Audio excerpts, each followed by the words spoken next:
a diretoria, a coordenação, a equipe que trabalha com esses jovens. Deus, parabéns. Deus haverá de abençoá-los por este profícuo trabalho. Quero cumprimentar os nossos evangelistas, irmão Leal, cumprimentando ele, quero estender a todos os demais evangelistas e pastores, em especial cumprimentar o pastor Guido, pastor presidente desse campo, por essa nobre iniciativa de trazer o povo de Deus, convocar o povo de Deus para estar aqui na praça, nesse local, para que a palavra de Deus seja reverenciada e lembrada nesse dia em que o mundo cristão, o mundo evangélico em especial, comemora o dia da Bíblia. O pastor Guido, quando estava em Criciúma, já fazia estas atividades. Sabe, pastor Guido, eu tenho uma filmagem do trabalho que nós fizemos lá em Criciúma, uma passeata semelhante a esta, um movimento feito na época. Eu tenho lá, vou lhe passar o DVD quando puder. Então eu quero cumprimentá-lo por trazer realmente essas coisas boas aqui para Laguna.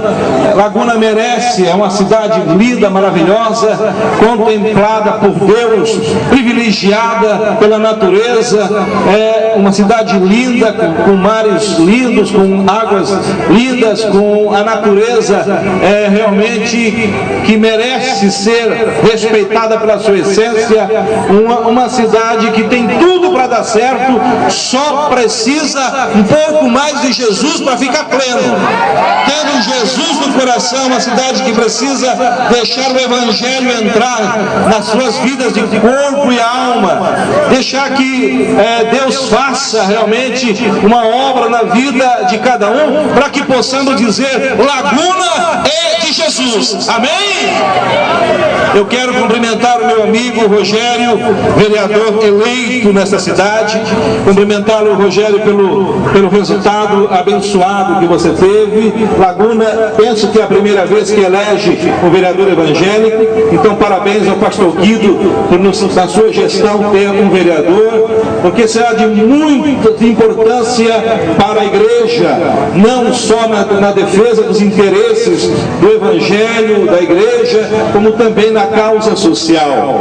Eu fui vereador em Criciúma, estou mais de 25 anos na vida pública, e quando fui vereador em Criciúma, sabe, Rogério, eu quero que você também tome essa iniciativa, e fará com certeza, juntamente com o nosso prefeito eleito, que é nosso amigo, companheiro do partido, para que nós façamos lá um monumento à Bíblia aqui em Laguna.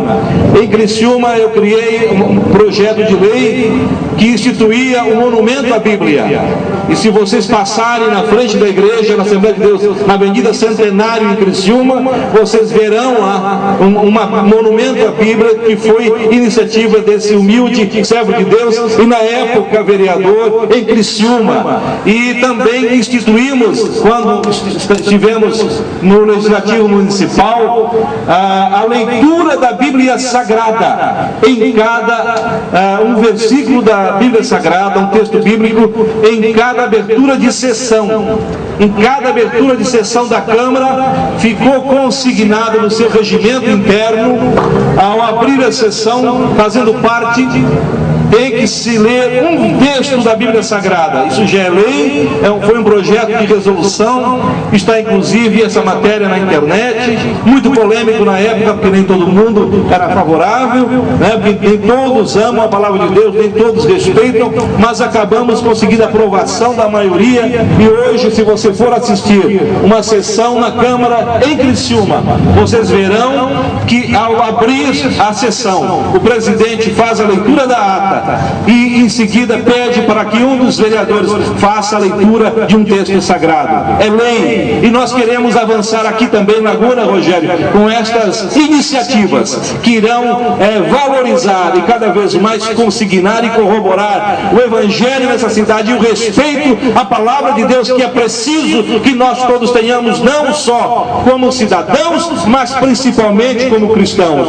Por que como cidadãos? Porque a palavra de Deus nos mostra, e isso eu quero ler com os irmãos, que a palavra de Deus ela é apta para tudo. Vamos ler lá o que diz o apóstolo Paulo na segunda carta a Timóteo, no capítulo 3, no versículo 16, diz assim: toda a escritura divinamente inspirada é proveitosa para ensinar, para redarguir, para corrigir e para instruir em justiça, para que o homem de Deus seja perfeito e perfeitamente instruído em toda boa obra. Isso quer dizer o quê? Que a palavra de Deus, a Bíblia Sagrada, como essência, ela é fundamental para que o homem se estabeleça, não só em sociedade, não só na sua vida comunitária, mas acima de tudo como espiritualmente filho de Deus, se encontrando e respeitando e entendendo o projeto de Deus para a humanidade. Se nós pudéssemos falar sobre a importância da Bíblia Sagrada em toda a sua história, nós demoraríamos muito tempo para falar sobre isso, mas eu não poderia deixar de dizer de que se não fosse a Bíblia Sagrada, nós não teríamos jamais uma sociedade organizada.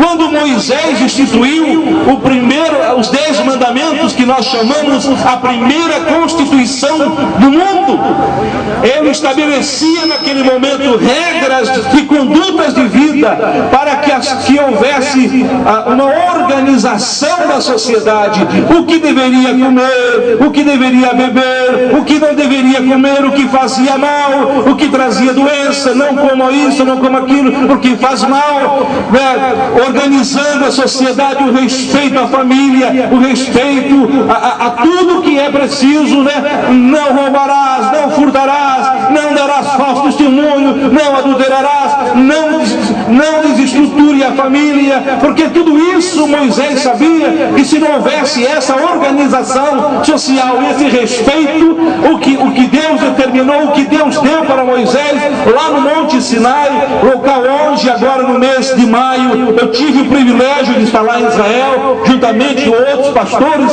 Eu subi no Monte Sinai e estive lá onde Moisés recebeu das mãos de Deus as tábuas da lei. Foi uma noite inteira de caminhada, foi uma canseira, mas valeu a pena. Eu, a minha esposa Zelma, que aqui está, e outros irmãos, outros pastores, saímos 1h da manhã, chegamos clareando o dia, aproximadamente 6 horas da manhã, no horário deles, subindo o Monte Sinai e conhecendo o local onde Moisés recebeu de Deus a tábua da lei. E essa tábua da lei era o que? Era a representação exatamente do que Deus estava dizendo: Moisés, você saiu do Egito, você trouxe do Egito um povo desestruturado, desorganizado, um povo sem cultura, um povo que não conhece a Deus, um povo que aprendeu tudo errado, um povo politeísta, um povo, na verdade, ateu e até mesmo idólatra. Eu estive no Egito,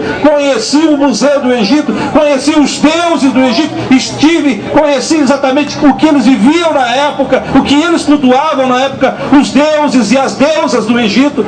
Então, na verdade, era um povo idólatra. Mas quando Deus tirou o povo do Egito e disse: agora sim, eu quero formar um povo para mim zeloso e de boas obras, eu quero preparar um povo especial, eu quero que esse povo tenha condição de entender o meu projeto para a humanidade, eu quero que o povo tenha saúde, eu quero que o povo tenha educação, eu quero que o povo tenha organização, quero que o povo tenha uma vida familiar decente. E assim estabeleceu Moisés. E dali para frente, irmão,